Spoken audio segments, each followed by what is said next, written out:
Hello friends, तो अभी आपको पता होगा जैसे कि एमपीपीएससी 2024 के इंटरव्यू चल रहे हैं और इस कड़ी में हम आपके साथ में कई सारे इंटरव्यू फीडबैक शेयर कर चुके हैं।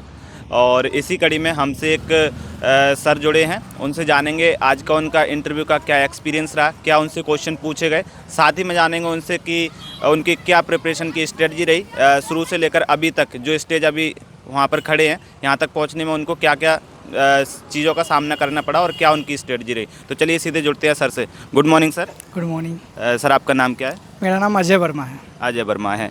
आपका कौन सा इंटरव्यू था ये? चौथा साक्षात्कार था। चौथा साक्षात्कार। अपना थोड़ा एजुकेशनल बैकग्राउंड बता दीजिए ब्रीफ में। ठीक है, मैंने बीएससी किया है। बीएससी मेरे केमिस्ट्री बॉटनी जूलॉजी सब्जेक्ट। उसके बाद मैंने बीएड किया है और बस यही ग्रेजुएशन। ठीक है, आपका होम डिस्ट्रिक्ट कौन सा है? रायसेन डिस्ट्रिक्ट। रायसेन डिस्ट्रिक्ट है। तो कौन से सर के बोर्ड में आपका इंटरव्यू था? आदरणीय श्री कृष्णकांत शर्मा सर के बोर्ड में इंटरव्यू। कृष्णकांत शर्मा सर के बोर्ड में था। तो जैसे आप इंटरव्यू देने जा रहे थे तो पहली फीलिंग क्या थी जाने से पहले? जब तक पता नहीं था कि किसके बोर्ड में है तब तक तो थोड़ा रहता ही है डर, लेकिन ये लगातार शर्मा सर के बोर्ड में तीसरा इंटरव्यू था, तो जब पता चला शर्मा सर का बोर्ड है तो थोड़ा चिल हो गया था कि अब तीसरी बार जा रहे हैं लगातार। ठीक है, तो जैसे ही आपने एंट्री की, सबसे पहला क्वेश्चन आपसे क्या पूछा गया? यही पूछा था कि आपका नाम क्या है, फिर आप मुझसे पूछा रोल नंबर क्या है और कौन सा साक्षात्कार है, तो मैंने बताया, फिर नंबर पूछे, तो इस प्रकार। तो अभी आपका चौथा इंटरव्यू है, इससे पहले कहीं आप सिलेक्ट हुए हैं? हाँ, मैं राज्य सेवा परीक्षा 2022 में मेरा चयन हुआ है सहायक कोषालय अधिकारी में, मैं बैतूल में पदस्थ हूँ। ओके, तो अभी जो मेंबर थे, टोटल कितने मेंबर थे आपके बोर्ड में? मेरे मेंबर में एक तो चेयरमैन सर थे और 3 मेंबर और थे, तो कुल मिला के। सभी सर थे या मैम भी थी कोई? नहीं, सभी सर थे, सॉरी 5 मेंबर थे। ओके, हाँ, सभी सर थे। सभी सर थे। तो क्या क्या क्वेश्चन आपसे पूछे गए, बारी बारी से बता दीजिए। हाँ, तो जो मैंने जैसे बताया कि शर्मा सर ने बेसिक क्वेश्चन पूछे, नंबर पूछे, उसके बाद पूछा कि आपसे तो सब कुछ पूछ लिया होगा, फिर भी अच्छा बताइए कि मेरी हॉबी है कविताएं लिखना, पढ़ना और सुनना, तो इससे क्या प्रश्न पूछे थे, मैंने बताया। तो फिर उन्होंने बेसिक क्वेश्चन पूछे कि अच्छा, कुछ पंक्तियाँ बोली कामायनी की थी कि ये किसकी पंक्तियाँ, किस रचना की, तो मैंने बताया कामायनी की है। किसकी रचना है, फिर मैंने वो बताया। फिर उन्होंने साकेत रचना किसकी है, इसके पात्र क्या हैं, ये बेसिक क्वेश्चन पूछे। फिर एक सिचुएशन बेस्ड क्वेश्चन था कि आपको बैतूल में पदस्थ हैं तो बैतूल का कलेक्टर बना दिया जाता है, और अगर आपको प्लास्टिक बैन करना है तो फिर आप क्या क्या काम करेंगे, तो मैंने वो आंसर दिया। फिर क्या आंसर दिया था आपने? मैंने वही जो प्लास्टिक बैन करने के लिए इंदौर मॉडल के बारे में बताया था, बिल्कुल बेसिक था वो, ऐसा कुछ। क्या है इंदौर मॉडल? इंदौर मॉडल में मतलब कि जैसे कि आप क्रमबद्ध रूप से, जैसे कि 2 तरीके से काम करता है। एक तो प्रशासन काम करता है, जैसे सिंगल यूज प्लास्टिक बैन कर दिया है, आप जैसे कि आप पोहा खाने जाएं तो आपको लकड़ी की चम्मच मिलेंगी, आपको कैरी बैग नहीं मिलेगा, प्लास्टिक वो वाला मिलेगा। दूसरा, एक आपने जागरूकता लेके आनी है। लोग भी आप जैसे पहले सब्जी लेने जाते थे तो घर से खाली हाथ चले जाते थे, अब क्या है, थैला लेके जाते हैं। तो इस प्रकार से क्रमगत रूप से हम प्रयास कर रहे हैं। तो इंदौर ने बहुत अच्छा काम किया, वही बताया मैंने, यही मैं प्रयास करूँगा। तो ठीक थे, खुश थे। करंट अफेयर से कोई क्वेश्चन पूछा गया? नहीं, करंट अफेयर से मुझसे तो कोई क्वेश्चन पूछा नहीं गया। आज के न्यूज़पेपर की कोई हेडलाइन? कुछ नहीं। कुछ भी नहीं थी। ठीक है, इसके अलावा और कोई क्वेश्चन अगर आप याद कर पा रहे हो? हाँ, क्वेश्चन मेरे मतलब जो हमने अभी जो 1 पेज का जो संक्षिप्त विवरण पत्र है उससे क्वेश्चन थे। जैसे कि मेरी हॉबी है शतरंज खेलना, दूसरी हॉबी, तो उससे क्वेश्चन पूछे गए कि टॉप 10 में कौन कौन से भारतीय खिलाड़ी हैं, महिला सेक्शन में कौन है, टॉप पे कौन है, उनके नाम बताइए। उसके अलावा मैंने बीएड किया है तो NEP 2020 के बारे में थोड़ा बिल्कुल बेसिक पूछा।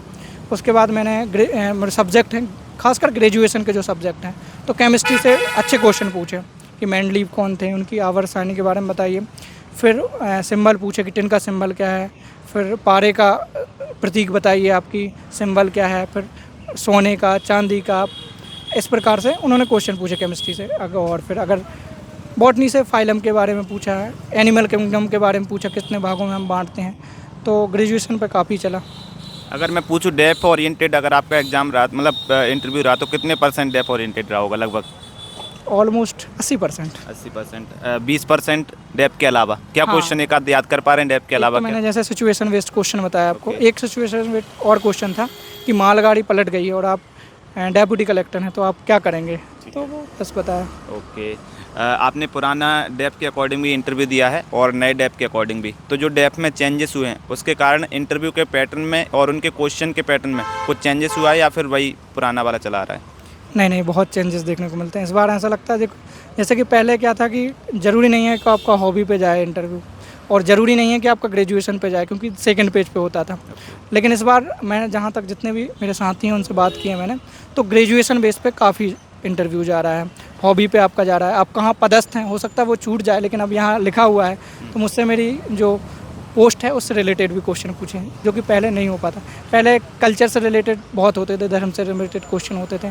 क्योंकि अब सरनेम नहीं दिख रहा है आप किस धर्म के हैं, तो शायद कल्चर पे भी वो इतना नहीं जा रहे हैं, तो ये चेंजेस देखने को मिलते हैं। ठीक है, 23 का इंटरव्यू आपने दिया था? हाँ, दिया है। तो 23 के इंटरव्यू में जैसे शायद शर्मा सर का ही बोर्ड होगा आपका, तो जो पहले क्वेश्चन पूछे गए थे 23 में, क्या 24 में एक आध क्वेश्चन रिपीट करने मिला है? हाँ, एक क्वेश्चन था जो मेरी पोस्ट से रिलेटेड था कि स्ट्रॉन्ग रूम के बारे में, सिंगल लॉक डबल लॉक क्या होता है, तो 23 में भी पूछा था, 24 में पूछा था। ठीक है, तो ये आज का ओवरऑल इंटरव्यू एक्सपीरियंस आपका रहा। इन फ्यूचर एस्पिरेंट जो भी अभी देने आना है इंटरव्यू 24 का, उनके लिए आप क्या मैसेज देना चाहेंगे, कैसे वो अपने आप को तैयार करके आएँ? आप जो संक्षिप्त विवरण पत्र पढ़ रहे हैं उसमें जो भी आपने लिखा है उसके बारे में व्यवस्थित रूप से आप पढ़ लीजिए। आपके जो ग्रेजुएशन में सब्जेक्ट हैं वो आपसे पूछे ही जाएंगे। हॉबी हैं, अगर आप कहीं पदस्थ हैं, आपका जो रोल नंबर है, आपने जो लिखा है उद्देश्य आने के, उनमें से कुछ भी है तो उसको बहुत अच्छे से तैयार कर लीजिए। करंट अफेयर्स तैयार कर लीजिए, और जो मेंस में आप जो सब्जेक्ट पढ़ते हैं उसको बेसिक लिख लीजिए, और डरने की कोई बात ही नहीं है। तो ये तो रहा आज का आपका इंटरव्यू का। अब आप अपनी स्ट्रेटजी, आपकी क्या प्रिपरेशन की स्ट्रेटजी रही, वो आप शेयर करना चाहेंगे? हाँ, तो कैसे प्री और मेंस को आपने तैयार किया शुरुआती दौर में? शुरुआती दौर में जब मतलब एग्ज़ाम दूर था, जैसे 2026 का अभी क्या है प्री, अगर हम बात करें तो उसे टारगेट करें तो सब मैंने मेंस के साथ ही सब चीज़ें पढ़ी। मेंस और प्रीलिम्स साथ में पढ़ा, कभी इंटीग्रेटेड करके नहीं पढ़ा। और केवल प्रीलिम्स को जब आ जाते थे 2 महीने बचते थे, 60 दिन बचते थे, तो मैं केवल प्रीलिम्स ओरिएंटेड फैक्ट जो पढ़ते हैं हम वो पढ़ता था। टेस्ट सीरीज़ ज़रूर देना चाहिए, क्योंकि आप हो सकता है आपको टेस्ट सीरीज़ से सीधे सीधे क्वेश्चन 10 क्वेश्चन मिल गए, और आपका जो प्रीलिम्स निकलता है वो प्रीलिम्स निकलता भी है, तो भी 1-2 नंबर ज़्यादा आते हैं कट ऑफ से, या 1-2 नंबर कम रहते हैं, तो आपको वही पूरे करने हैं, तो टेस्ट सीरीज़ आपको देनी चाहिए। अगर हम मेंस की बात करें तो मेंस में भी खेल जो है वो आपकी आंसर राइटिंग का है। आप जितनी ज़्यादा आंसर राइटिंग करेंगे उतना आपकी आंसर राइटिंग मजबूत होगी, उतने अच्छे मार्क्स होंगे, उतना आपका सिलेक्शन अच्छा होगा। PYQ की क्या भूमिका है इसमें? आपने PYQ का यूज कर कैसे किया था? देखो, मतलब मैं घटना चक्र होती है तो हर विषय के लिए इतनी मोटी मोटी एक बुक होती है, तो पूरे क्वेश्चन लगा देता था मैं। और साथ में जो मॉक बोल रहा हूँ मैं, जो टेस्ट होते थे कोचिंग में, तो वहाँ के जाके मैं प्रॉपर टेस्ट 100 क्वेश्चन देता था मैं। ठीक है, इसके अलावा आपने इंटरव्यू की कैसे तैयारी की? सेपरेट की या फिर जैसे ही आपने इसकी स्टार्टिंग की थी MPPSC की, उसी के साथ में तैयारी होती रही? देखो, जब आप इंटरव्यू तक पहुंच जाते हैं तो आपका एक ग्रुप बन जाता है जिन्हें आप जानते हैं, तो जो ग्रुप में हैं आप तैयारी करने लगते हैं। हालांकि भोपाल में एक सर हैं विकास सर, उनके यहाँ मैं प्रारंभिक गाइडेंस लिया था। ठीक है, तो निर्माण की बुक्स वगैरह या फिर निर्माण में मतलब इंटरव्यू लेवल पर कहीं पर कोई सहयोग रहा आपका? 2021 का जब इंटरव्यू था तब मैं सर से मिला था। उसके बाद जहाँ तक मेंस में है, तो मेंस में तो बुक है निर्माण की, तो जब किसी भी चीज़ में नहीं मिलती थी, जब हम खोज नहीं पाते थे तो निर्माण की बुक खरीद के ले आते थे और नोट्स बना लेते थे। ठीक है, आपने शॉर्ट नोट्स बनाए हैं? हाँ। किस तरीके से आपने शॉर्ट नोट्स बनाए?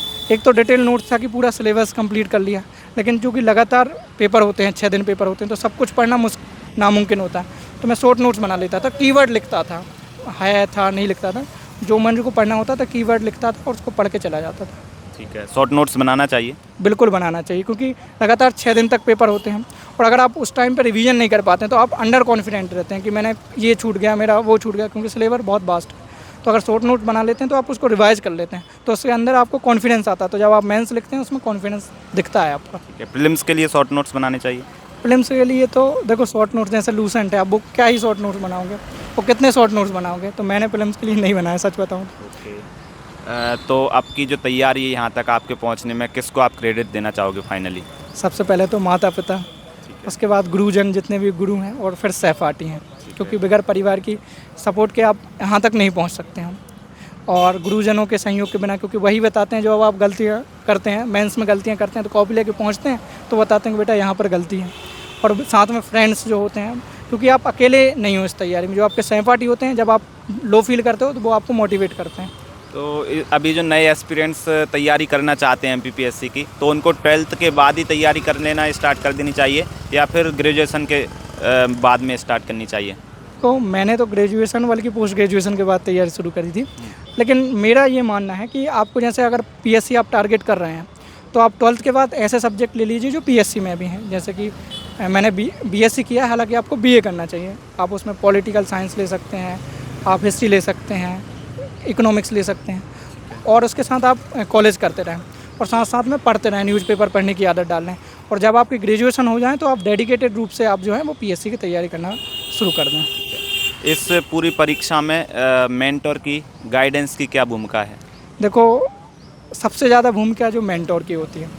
आप किसी भी बच्चों को नहीं पता है कि आपको क्या करना है, आपकी क्या गलतियाँ हैं, अपन को सब अपना अपना अच्छा लगता है, लेकिन एक मेंटोर ऐसा होता है जो पूरी तैयारी के दौरान आपको आपकी गलतियाँ बताता है और बिना किसी स्वार्थ के बताता है। उसका ये रहता है कि अगर उसका पढ़ाई लिखा है, उसकी वजह से अगर आपका सिलेक्शन हो रहा है तो उसके लिए इससे अच्छी बात कोई नहीं है। तो सबसे ज़्यादा भूमिका जो है इसमें मेंटोर की है।